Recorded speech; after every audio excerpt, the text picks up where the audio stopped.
saxaabiyadda. Maanta waxaan kaga sheekayn doonaa gacanta qarsoon ee risqiga. Waxaa tahay saxaabiyad.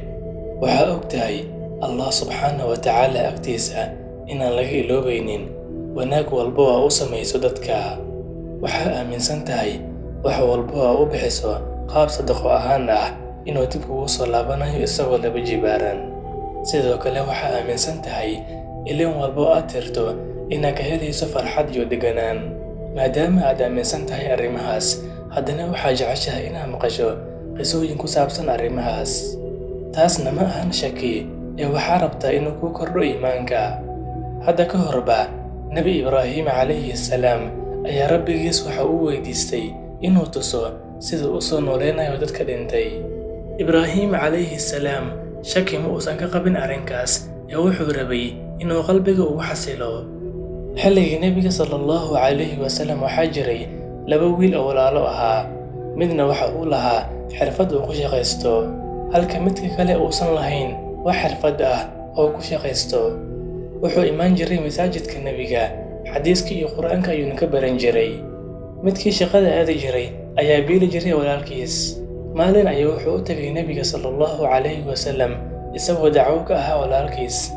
Nabiga ayaa ku yiri, waxaa laga yaabaa asaga sababtiisa inaad ku helayso arsaaqada. Saxaabiyadda, bani aadamku mar walba waa bani aadamkii hore. Waxa ugu badan ee mashquuliyana waa risqiga iyo hantida iyo sida ay ku heli lahaayeen nolol. Waana abuur uu Allah subxaanahu wa tacaala ugu abuuray. Lacagta in la arooriyo ma ahan wax xun, hodantinimaduna ma ahan ceeb. Hantina waxa ugu wanaagsan mid uu addoonka wanaagsan gacantiisa ku shaqaysto. Muhiimadu waa inaad maalka adiga yeelataa ee uusan ku yeelan adiga. Waa inuu ku noqdaa shaqaale ee uusan ku noqon madax.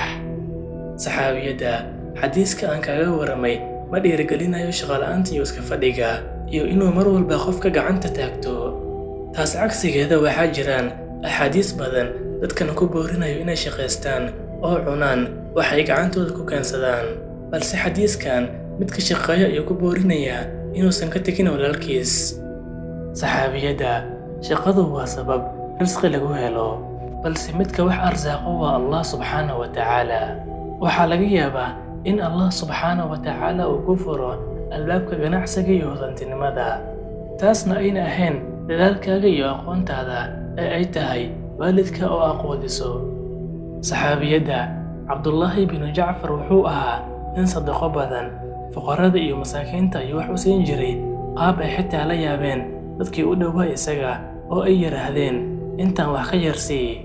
Asaguna wuxuu dhihi jiray Allah subxaanahu wa tacaala wuxuu ii joogteeyay caado, aniguna addoommadiisa ayaan u joogteeyay caado. Waxaan ka baqayaa haddii aan bedelo caadadayda inuu Allah subxaanahu wa tacaala asagana bedelo caadadiisa. Wuxuu si qoto dheer u fahmay hadalkii Nabiga sallallahu calayhi wasallam ee ahaa waxaa laga yaabaa in sababtiisa lagu arsaaqo. Saxaabiyadda, qisooyinkana loo soo guuriyay ee ka hadlayo sadaqada waxaa ka mid ah kuwo qofkii maqla uu la yaabayo. Hooyo Caaisha radiyallahu canha ayaa soomanayd maalin, gurigeedana waxaa yaalay 2 xabo oo rooti oo keliya. Waxa u yimid qof tuugsanayo, waxay siisay 1 xabo. Haddana waxa u yimid qof kale iyada oo siin rabto kii labaad ayaa gabar u joogtay waxay ku tiri, maxaa ku afuraysaa marka? Iyadoo aan hadlin ayay albaabka hoostiisa uga dhiibtay. Galabtii markii la gaaray ayaa waxaa la soo garaacay albaabkeeda. Hooyo Caaisha radiyallahu canha ayaa waxay amartay in la soo geliyo qofka.